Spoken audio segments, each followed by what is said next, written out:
Subscribe now and press the bell icon. Never miss an update. नमस्कार सभी साथियों को स्वागत करता हूं सबका इस YouTube चैनल पर जिसका नाम है स्टडी विद PN लोधा। साथियों, जैसा कि आपके ये टेस्ट सीरीजें निरंतर आ रही है तो उसी क्रम को आगे बढ़ाते हुए आज रीट 2021 हेतु मनोविज्ञान का मॉडल पेपर नंबर 5 हल करने वाले हैं, जिसमें आपको पूरे ही 30 क्वेश्चन जैसे आपके एग्ज़ाम में आते हैं उसी प्रकार से प्रश्न देखने को मिलेंगे। तो अधिकतर प्रश्न RBSC और NCERT किताबों से है, साथ में जो अदर स्टेट की जो पिछली परीक्षाएं हो चुकी है और उनमें जो शानदार प्रश्न थे वो प्रश्न भी यहाँ पर निकाल के लाया हूँ। तो वीडियो को पूरा देखिएगा। शुरू करते हैं साथियों, दोनों लेवल के लिए है ये वीडियो। पहला क्वेश्चन देखेंगे तो आपके प्रश्न संख्या 1 है, जब कोई व्यक्ति किसी पाठ को शुरू से अंत तक एक बार ही पढ़कर सीखता है, एक बार में ही पढ़कर सीखता है तो उसे कहा जाता है पूर्ण विधि द्वारा सीखना, अंश विधि द्वारा सीखना, प्रासंगिक विधि द्वारा सीखना या इनमें से सभी। प्रश्न संख्या 1 में सही आंसर देना है। कौन सा विकल्प आपका इसमें सही रहेगा? तो यहाँ पर देखिएगा साथियों, आपको सही आंसर का चुनाव करना है। प्रश्न संख्या 1 में जो आपका राइट आंसर है वो रहेगा पूर्ण विधि द्वारा सीखना। पूर्ण विधि द्वारा सीखने में क्या होता है कि यहाँ पर व्यक्ति किसी पाठ को शुरू से लेकर अंत तक एक बार में ही पढ़कर सीख लेता है, एक बार में ही, बीच में गैप नहीं होता है। जबकि अंश विधि द्वारा जो सीखना होता है उसमें अलग अलग भागों में पाठ को बांट करके सीखा जाता है। प्रासंगिक विधि द्वारा सीखना या साभिप्राय सीखना, पिछला जो मेगा टेस्ट लिया था वहाँ पर मैंने आपको अच्छी तरह से बता दिया था साथियों। उस मेगा टेस्ट को जरूर देखिएगा अगर आपने हल नहीं किया है तो, क्योंकि वहाँ पर 110 के आसपास भी बहुत कम पहुँच पा रहे हैं। तो अगर आप में योग्यता है तो बिल्कुल आप उसको हल करो और कमेंट करके बताओ वहाँ पर कितने क्वेश्चन आप सही करते हो। लगभग यूँ मानो लगभग क्या संडे के दिन ही वो मैंने टेस्ट लिया था। तो चलिए नेक्स्ट प्रश्न नंबर 2 पे आते हैं। आपके दूसरा क्वेश्चन देखेंगे साथियों।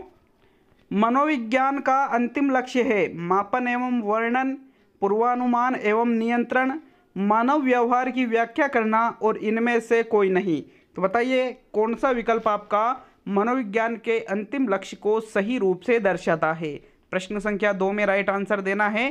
तो सोच लीजिए दूसरे क्वेश्चन में कौन सा विकल्प आपका सही है। तो मित्रों, दूसरे क्वेश्चन में जो आपका राइट आंसर है, मनोविज्ञान का अंतिम लक्ष्य मानव व्यवहार की व्याख्या करना होता है। थर्ड विकल्प आपके दूसरे क्वेश्चन में सही है। देखो, मनोविज्ञान के लक्ष्यों को 3 भागों में डिवाइड कर रखा है। एक तो मापन एवं वर्णन, दूसरा है पूर्वानुमान एवं नियंत्रण और तीसरा है मानव व्यवहार की व्याख्या करना। तो थर्ड विकल्प ही आपके यहाँ पर सेकंड क्वेश्चन में सही है। नेक्स्ट आगे बढ़ेंगे अब हम प्रश्न संख्या 3 पर। तो तीसरा क्वेश्चन देखते हैं। एक शिक्षिका अपने विद्यार्थियों को अनेक तरह की सामूहिक गतिविधियों में व्यस्त रखती है, जैसे समूह चर्चा, समूह परियोजनाएं, भूमिका निर्वाह आदि। यह सीखने के किस आयाम को उजागर करते हैं? सामाजिक गतिविधि के रूप में अधिगम, मनोरंजन द्वारा अधिगम, भाषा निर्देशित अधिगम और प्रतियोगिता आधारित अधिगम। तो प्रश्न संख्या 3 को आप अच्छी तरह से देख सकते हो। कौन सा विकल्प सही रहेगा? आराम से सोच लीजिए, प्रश्न को देख लीजिए और सही आंसर का चुनाव कर लीजिए साथियों। देख लीजिए, अच्छी तरह से देख भी लिया होगा इतनी देर में तो आपने। तो चलिए इसके सही आंसर को देख लेते हैं। आपके तीसरे क्वेश्चन में जो राइट आंसर है वो रहेगा विकल्प नंबर 1, सामाजिक गतिविधि के रूप में अधिगम। क्यों रहेगा? क्योंकि समूह चर्चा कर रहे हैं, समूह में ही परियोजनाएं बना रहे हैं। भूमिका निर्वाह का मतलब अभिनय से लिया जाता है। तो साथियों यहाँ पर ये सारी ही सामाजिक गतिविधियों के रूप में है, अतः आपका प्रथम विकल्प ही तीसरे क्वेश्चन में सही है। तो चलिए आगे बढ़ेंगे प्रश्न संख्या 4 पर।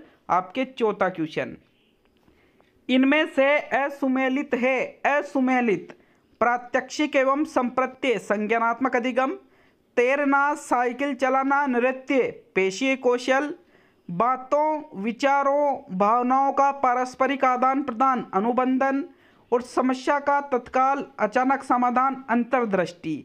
तो साथियों कौन सा आपको लग रहा है कि भाई ये असुमेलित है, ये सुमेलित नहीं है? फोर्थ क्वेश्चन है, राइट आंसर का चुनाव करो, कौन सा विकल्प सही है। तो साथियों देख लीजिए अच्छी तरह से। इसका राइट आंसर हम देखते हैं तो चौथे क्वेश्चन में जो सही आंसर है वो रहेगा विकल्प नंबर 3। बातों, विचारों, भावनाओं का पारस्परिक आदान प्रदान जहाँ पर किया जाता है वो अनुबंधन नहीं होता है, बल्कि हम उसको वाचिक अधिगम के नाम से जानते हैं। किस अधिगम के नाम से? वाचिक अधिगम के नाम से। बाकी पहला, दूसरा, चौथा तो बिल्कुल सुमेलित है। प्रात्यक्षिक और संप्रत्यय संज्ञानात्मक अधिगम में आते हैं। तैरना, साइकिल चलाना, नृत्य ये पेशे कौशल में आते हैं। समस्या का तत्काल और अचानक समाधान अंतर्दृष्टि में निकलता है। तो चलिए अब हम आगे बढ़ेंगे प्रश्न संख्या 5 पर। 5वां क्वेश्चन देखेंगे साथियों। मनोविज्ञान को व्यवहार के अध्ययन के रूप में सर्वप्रथम किसने परिभाषित किया? विलियम वुंट ने, अरस्तु ने, जॉन लॉक ने और जेबी वाटसन ने। तो बताइए इनमें से किसके द्वारा मनोविज्ञान को व्यवहार के अध्ययन के रूप में सबसे पहले परिभाषित किया गया था? 5वें क्वेश्चन का राइट आंसर दीजिएगा। तो देखिए, मनोविज्ञान व्यवहार का अध्ययन है, मतलब इस चीज को बताने वाले सबसे पहले थे जेबी वाटसन। कौन थे? जेबी वाटसन थे। 4th विकल्प यहाँ पर आपका प्रश्न संख्या 5 में सही है साथियों। तो चलिए अब हम आगे बढ़ते हैं प्रश्न नंबर 6 पर। 6वां क्वेश्चन ये देखिएगा। एक बालक जो पढ़ने में कमजोर है अपनी असफलता का कारण विद्यालय को बताता है। बालक के द्वारा समायोजन की कौन सी रक्षा युक्ति का प्रयोग किया जा रहा है? परिमेयीकरण, शमन, तार्किकीकरण और प्रक्षेपण। बताइए कौन सा विकल्प सही है प्रश्न संख्या 6 में? देख लिया सभी ने? सही आंसर का चुनाव करें। तो चलिए प्रश्न संख्या 6 में आपका जो राइट आंसर है वो रहेगा विकल्प नंबर 4 प्रक्षेपण। कौन सा विकल्प सही रहेगा? प्रक्षेपण। 4था विकल्प। प्रक्षेपण का मतलब होता है आरोपित करना, दूसरे के ऊपर आरोप लगाना। बालक पढ़ने में तो खुद कमजोर है और अपनी असफलता का कारण किसको बता रहा है? विद्यालय को। तो मतलब उसने अपनी कमी किस पर प्रक्षेपित की? विद्यालय पर। विकल्प नंबर आपका कौन सा सही है साथियों? 4था विकल्प प्रश्न संख्या 6 में बिल्कुल राइट रहेगा। तो चलिए अब हम प्रश्न संख्या 7 पे आते हैं। 7वां क्वेश्चन देखेंगे आपके प्रश्न संख्या 7। मैंने एक बच्चे को एक अवधारणा समझाने का प्रयास किया पर वह इसे नहीं समझ पाया। कुछ वर्षों बाद मैंने उस बच्चे को इस अवधारणा को समझाने का प्रयास किया तो बच्चा तुरंत समझ गया। यह निम्न में से संबंधित उदाहरण है: अभ्यास, सहयोग, परिपक्वता और इनमें से कोई नहीं। कौन सा विकल्प है सही? प्रश्न संख्या 7 में सही विकल्प का चयन करो। तो देखो, प्रश्न को आपने अगर समझा होगा तो फिर आपने विकल्प नंबर 3 सही किया होगा, जो कि बिल्कुल सही है साथियों। आप यहाँ पर साफ साफ देख रहे हो कि बालक है, आप उसको कोई अवधारणा समझा रहे हो लेकिन वो नहीं समझ पाया।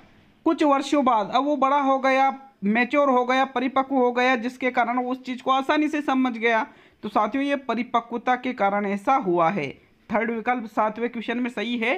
नेक्स्ट प्रश्न नंबर 8 को देखते हैं। तो चलिए प्रश्न संख्या 8। यदि कोई व्यक्ति किसी वस्तु को देखता है तो उसे छूकर देखने का निर्णय कौन सी तंत्रिकाएं लेती है? संवेदी तंत्रिकाएं, साहचर्य तंत्रिकाएं, पेशीय तंत्रिकाएं और इनमें से सभी। प्रश्न संख्या 8 में राइट आंसर का चयन करो। कौन सा विकल्प है जो आपका राइट आंसर रहेगा प्रश्न संख्या 8 में? तो देखो यहाँ पर जो आपका प्रश्न संख्या 8 है बहुत ही इंपॉर्टेंट क्वेश्चन है साथियों। इसका राइट आंसर आपके आता है विकल्प नंबर 3 पेशीय तंत्रिकाएं आपका सही विकल्प है। क्यों? क्योंकि कोई भी व्यक्ति किसी वस्तु को देखता है तो देखना पेशीय तंत्रिका में नहीं आएगा। आप उसको छूकर के देखने का निर्णय लेते हो, छूकर हाथ लगाते हो, तो फिर साथियों वो पेशीय तंत्रिकाओं के अंतर्गत वो आ जाता है। यदि संवेदनाओं के माध्यम से ही उस चीज़ को के बारे में निर्णय लेते हो तो फिर वो संवेदी तंत्रिकाएं हो जाती। विकल्प नंबर ओनली 3rd ही सही है आपके प्रश्न संख्या 8 में। नेक्स्ट प्रश्न नंबर 9 को देखते हैं। आपके 9वां क्वेश्चन। निम्नलिखित में से कौन सी विशेषता परिपक्वता को अधिगम से अलग करता है? यह स्वाभाविक प्रक्रिया है, यह प्रेरकों पर निर्भर करती है, यह स्वभाव पर निर्भर करती है और यह जीवन पर्यंत चलने वाली प्रक्रिया है। तो उस विशेषता का चयन करो जो कि परिपक्वता को अधिगम से अलग करती है। प्रश्न संख्या 9 में सही विकल्प का चुनाव करो साथियों। तो देखो 9वें क्वेश्चन को देख लिया होगा सभी ने, आंसर भी आपने सभी ने सोच लिया होगा। इसका राइट आंसर है आपके विकल्प नंबर 1। यह स्वाभाविक प्रक्रिया है। कौन सी विशेषता? परिपक्वता को अधिगम से अलग करना। तो साथियों परिपक्वता क्या है? एक स्वाभाविक प्रक्रिया माना जाता है। कौन सी प्रक्रिया? स्वाभाविक, क्योंकि परिपक्वता सभी में आती है। विकल्प नंबर 1 सही है प्रश्न संख्या 9 में। नेक्स्ट आगे बढ़ते हैं प्रश्न संख्या 10 पर। परिपक्वता के लिए आपको कुछ विशेष चीज़ें नहीं करनी पड़ती, ऑटोमेटिक स्वाभाविक है ये चीज़। तो चलिए अब हम प्रश्न संख्या 10 को देखेंगे। 10वां क्वेश्चन, शिक्षण अधिगम प्रक्रिया में व्यक्तिगत रूप से ध्यान देना महत्वपूर्ण है क्योंकि शिक्षार्थी हमेशा समूह में ही बेहतर सीखते हैं। शिक्षण प्रशिक्षण कार्यक्रमों में ऐसा बताया गया है। इससे प्रत्येक विद्यार्थी को अनुशासित करने के लिए शिक्षक को बेहतर अवसर मिलते हैं, या बच्चों की विकास दर भिन्न होती है और वो भिन्न भिन्न तरीकों से सीखते हैं। तो बताइए प्रश्न संख्या 10 में आपका कौन सा विकल्प सही रहेगा? अच्छी तरह से प्रश्न को देख लीजिए और फिर आंसर का चुनाव करो। अच्छी तरह से पढ़ करके समझ करके उत्तर दीजिएगा। तो 10वें क्वेश्चन में जो राइट आंसर है मित्रों वो रहेगा आपके विकल्प नंबर 4। बच्चों की विकास दर भिन्न होती है और वो भिन्न भिन्न तरीकों से सीखते हैं, इसलिए हमें व्यक्तिगत रूप से ध्यान देना जरूरी है, क्योंकि व्यक्तिगत विभिन्नता पाई जाती है। अतः यहाँ चौथा ही विकल्प रहेगा 10वें क्वेश्चन में। अब हम आगे बढ़ेंगे प्रश्न संख्या 11 पर। तो चलिए 11वें क्वेश्चन को देखेंगे। तो साथियों आपके प्रश्न संख्या 11 है, एक वयस्क व्यक्ति के मस्तिष्क का भार लगभग कितना होता है? विकल्पों को देख लीजिए। वयस्क व्यक्ति के मस्तिष्क का भार आपसे पूछा जा रहा है। 1200 ग्राम होता है, 1250 ग्राम होता है, 1500 ग्राम होता है और 1360 ग्राम होता है। विकल्प 1, 2, 3, 4 कौन सा सही रहेगा प्रश्न संख्या 11 में? तो चलिए 11वें क्वेश्चन का भी राइट आंसर देख लेते हैं। आपके प्रश्न संख्या 11 में जो सही आंसर है वो रहेगा विकल्प नंबर 4। एक वयस्क व्यक्ति जो होता है उसके मस्तिष्क का भार लगभग 1350 से 1360 ग्राम के मध्य माना जाता है साथियों। विकल्प नंबर आपका 4 सही है प्रश्न संख्या 11 में। नेक्स्ट प्रश्न नंबर 12। तो चलिए 12वें क्वेश्चन को देखेंगे। इनमें से कौन सा बुद्धि परीक्षणों के अनुप्रयोग से संबंधित नहीं है? पहला विकल्प सामान्य बौद्धिक स्तर का मापन, शैक्षिक सफलता का पूर्व कथन। दूसरा विकल्प है छात्रों का शिक्षण बुद्धि लब्धि के आधार पर। थर्ड विकल्प और उपचार गृहों में नैदानिक मूल्यांकन। तो बताइए कौन सा है जो बुद्धि परीक्षणों के अनुप्रयोग से संबंधित आपको नहीं लग रहा है? प्रश्न संख्या 12 में सही विकल्प का चयन करो साथियों। तो देखो प्रश्न संख्या 12 में जो राइट आंसर है वो है विकल्प नंबर 4। उपचार गृहों में नैदानिक मूल्यांकन बुद्धि परीक्षणों के अनुप्रयोग से संबंधित नहीं है। देखो एक होता है अनुपयोग और एक होता है अनुप्रयोग। तो साथियों ये जो अनुपयोग शब्द है ये तो उल्टा अर्थ देता है, और जो उपयोग है उसको ही अनुप्रयोग भी कहा जाता है साथियों। तो बुद्धि परीक्षण का प्रयोग किस किस के लिए करते हैं? सामान्य बौद्धिक स्तर के मापन के लिए, शैक्षिक सफलता का पूर्व कथन और छात्र का शिक्षण बुद्धि लब्धि के आधार पर। इन चीज़ों के लिए तो प्रयोग करते हैं, लेकिन उपचार गृहों में नैदानिक मूल्यांकन के लिए बुद्धि परीक्षणों का प्रयोग या अनुप्रयोग नहीं किया जाता है। इसलिए ओनली 4th विकल्प ही आपके 12वें क्वेश्चन में सही है। नेक्स्ट अब हम आगे बढ़ते हैं प्रश्न संख्या 13 पर। तो चलिए 13वें क्वेश्चन को देखेंगे। अभिकर्मित अधिगम सामग्री में व्यक्तिगत विभिन्नता को ध्यान में रखा जाता है। इसकी पुष्टि इस बात से होती है कि विद्यार्थी अपनी गति से सीख सकते हैं, सामग्री बहुत रोचक होती है, सामग्री को आसान ढंग से प्रस्तुत किया जाता है और सामग्री बहुत आकर्षक होती है। 13वें क्वेश्चन में राइट आंसर का चयन कीजिएगा, कौन सा विकल्प आपका बिल्कुल इसमें सही है। तो देखो जो अभिकर्मित अधिगम सामग्री है इसमें आप यदि व्यक्तिगत विभिन्नता को ध्यान में रखते हो, इसमें रखा ही जाता है अभिकर्मित अनुदेशन में, तो इसका मतलब ये होता है साथियों कि भाई व्यक्तिगत विभिन्नता का मतलब है कि जो छात्र है वो स्वगति अपनी गति से सीख सकते हैं। ये सबसे इम्पोर्टेंट इसमें सिद्धांत बताया गया है कि जो छात्र है, जैसे मान लीजिए सामान्य बुद्धि छात्र है या फिर मंदबुद्धि छात्र है, या फिर पिछड़ा बालक है, या फिर प्रतिभाशाली बालक है, उसकी जितनी कैपेसिटी है, जितना उसका सीखने की उसकी जितनी क्षमता है, वो उसी तरीके से सीखता है अभिकर्वित अनुदेशन में। इसलिए प्रथम विकल्प 13वें क्वेश्चन में सही है। नेक्स्ट प्रश्न नंबर 14 को देखते हैं। बालक सर्वप्रथम बैठना शुरू करता है, फिर लुढ़कना, फिर घुटने के बल चलना आरंभ करता है। विकास के किस प्रकार से यह संबंधित है? गामक विकास, संज्ञानात्मक विकास, सामाजिक विकास और नैतिक विकास। तो 14वें क्वेश्चन को देख लिया होगा सभी ने, राइट आंसर का भी चुनाव कर लीजिए। बालक सबसे पहले बैठ रहा है, फिर लुढ़क रहा है, फिर घुटने के बल चल रहा है, फिर खड़े होकर चल रहा है, फिर दौड़ रहा है। साथियों ये चीज़ें गामक विकास के अंतर्गत आएगी। गामक मतलब उसके पेशीय विकास से संबंधित। संज्ञान, इससे संज्ञान का कोई संबंध नहीं है, नैतिकता का कोई संबंध नहीं है, सामाजिकता का कोई संबंध नहीं है इस प्रकार के विकास से। तो चलिए अब हम प्रश्न नंबर 15 पे आते हैं। आपके प्रश्न संख्या 15 है, बार बार दोहराए जाने वाले स्वचालित व्यवहार को कहा जाता है? अधिगम, आदत, अभिप्रेरणा और उद्दीपक। बताइए प्रश्न संख्या 15 में जो बार बार दोहराया जाता है व्यवहार और वो स्वचालित हो। तो साथियों स्वचालित व्यवहार को हम जो बार बार दोहराया जाए उसको आदत के नाम से जानते हैं, क्योंकि इसमें जब हमारी किसी कार्य को करने की आदत डल जाती है तो हम बार बार उसको दोहराते हैं, वो क्रिया बार बार होती रहती है, तो हमें सोचना नहीं पड़ता है। स्वचालित मतलब अपने आप वो क्रिया होने लग जाती है। तो साथियों आदत का सीधा सा मतलब यही है कि हम इसमें सोचते नहीं हैं, ऑटोमेटिक वो क्रिया होती जाती है। और आदत किसका परिणाम होता है? अभ्यास का परिणाम। अभ्यास से ही आदत आती है साथियों। तो चलिए अब हम आगे बढ़ेंगे प्रश्न संख्या 16 पर। 16वें क्वेश्चन को देखते हैं। आपके प्रश्न संख्या 16 है, असत्य कथन है। कथनों को देखिए और जो असत्य है उसका चुनाव करो। विशिष्ट बालक का अर्थ सामान्य बालक की अपेक्षा कम या अधिक गुण वाला। एक बालक समान कक्षा में कई वर्षों तक रहता है। पिछड़ा बालक। बालक को शब्द विवरित रूप में दिखाई देता है। डिसलेक्सिया। शैशवावस्था में नैतिकता की पूर्णता पाई जाती है। तो बताइए इनमें से कौन सा कथन है जो कि एक असत्य कथन आपको लग रहा है? साथियों 16वें क्वेश्चन में राइट आंसर रहेगा आपके विकल्प नंबर 4। शेष अवस्था में नैतिकता की पूर्णता पाई जाती है, पूर्णतः गलत है, क्योंकि बालक में शेष अवस्था में नैतिकता तो पाई ही नहीं जाती है। नैतिकता का तो उसमें पूर्ण रूप से अभाव होता है। फोर्थ विकल्प 16वें क्वेश्चन में सही रहेगा। नेक्स्ट प्रश्न नंबर 17 पे आते हैं। तो चलिए प्रश्न संख्या 17 को देखेंगे। इनमें से उस अवस्था का चयन कीजिए जिसमें अहम बनाम भूमिका द्वंद्व का प्रसार होता है। शैशवावस्था, बाल्यावस्था, किशोरावस्था, 2 बार किशोरावस्था हो गया, यहाँ पर कर लीजिए प्रौढ़ावस्था। प्रौढ़ावस्था। तो साथियों बताइएगा इनमें से कौन सी अवस्था है जिसमें अहम बनाम भूमिका द्वंद्व का प्रसार होता है? प्रश्न संख्या 17 में सही आंसर देना है, जो कि मनोसामाजिक विकास के सिद्धांत से ये प्रश्न पूछा गया है।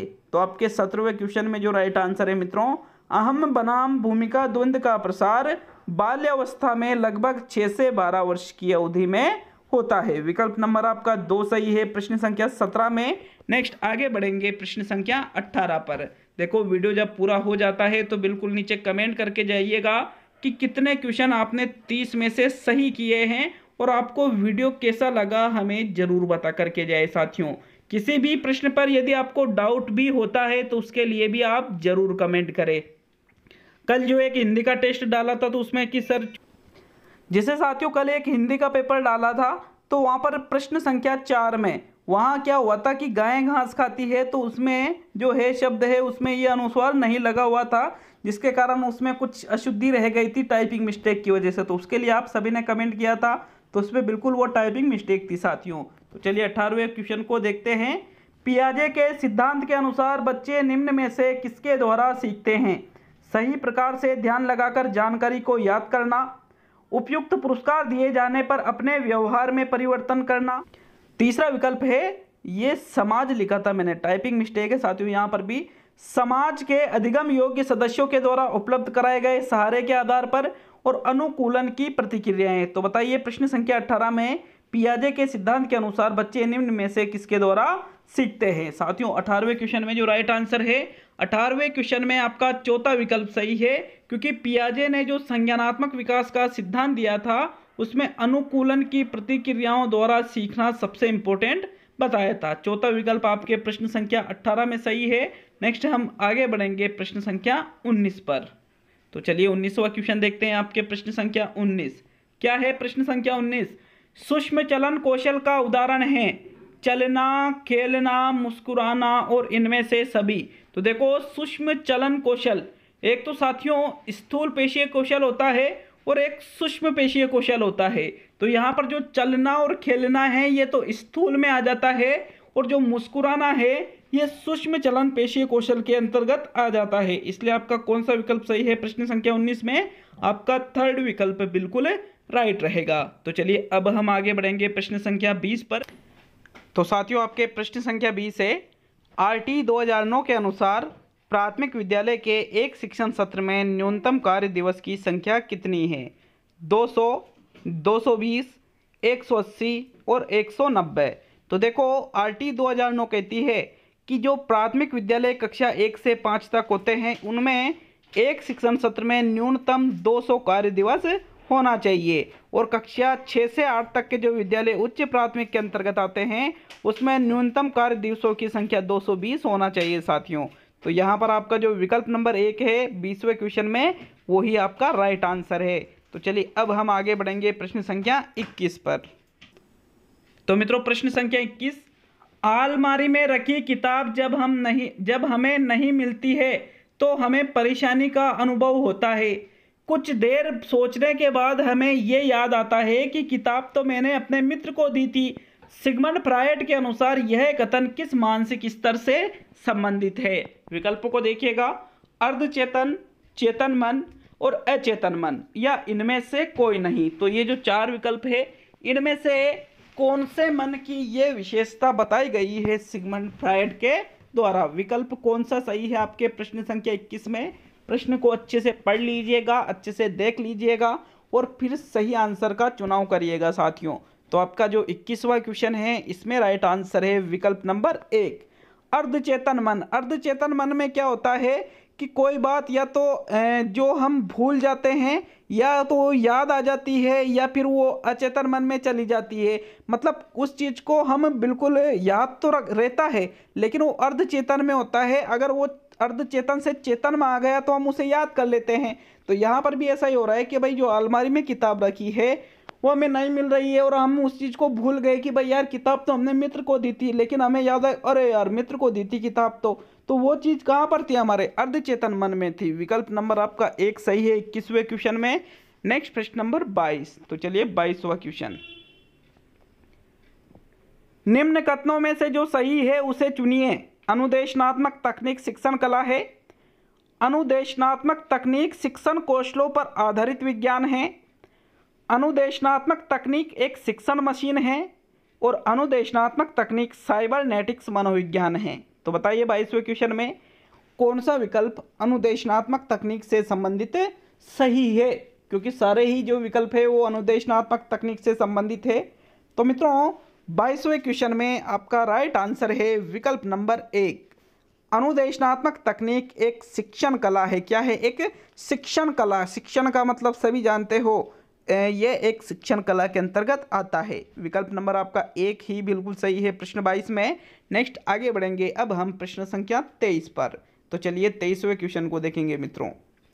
ध्वनि की इकाई है डेसिबल, सिस्मोग्राफ, हर्ट्ज और संवेदी स्मृति। बताइएगा इनमें से आपको कौन सी ध्वनि की इकाई लग रही है, मतलब कौन सा विकल्प आपको सही लग रहा है जो ध्वनि की इकाई के अंतर्गत आता है। प्रश्न संख्या 23 में राइट आंसर आपके है साथियों, ध्वनि की इकाई को हर्ट्ज कहते हैं। क्या कहते हैं? हर्ट्ज। विकल्प नंबर आपका जो 3 है वो आपका इसमें बिल्कुल सही आंसर है। नेक्स्ट प्रश्न नंबर 24 पे आते हैं। तो चलिए प्रश्न संख्या 24 को देखेंगे। आपके प्रश्न नंबर 24, कोई भी नाराज हो सकता है यह समान है, परंतु एक सही व्यक्ति के ऊपर सही मात्रा में सही समय पर सही उद्देश्य के लिए तथा सही तरीके से नाराज होना आसान नहीं है।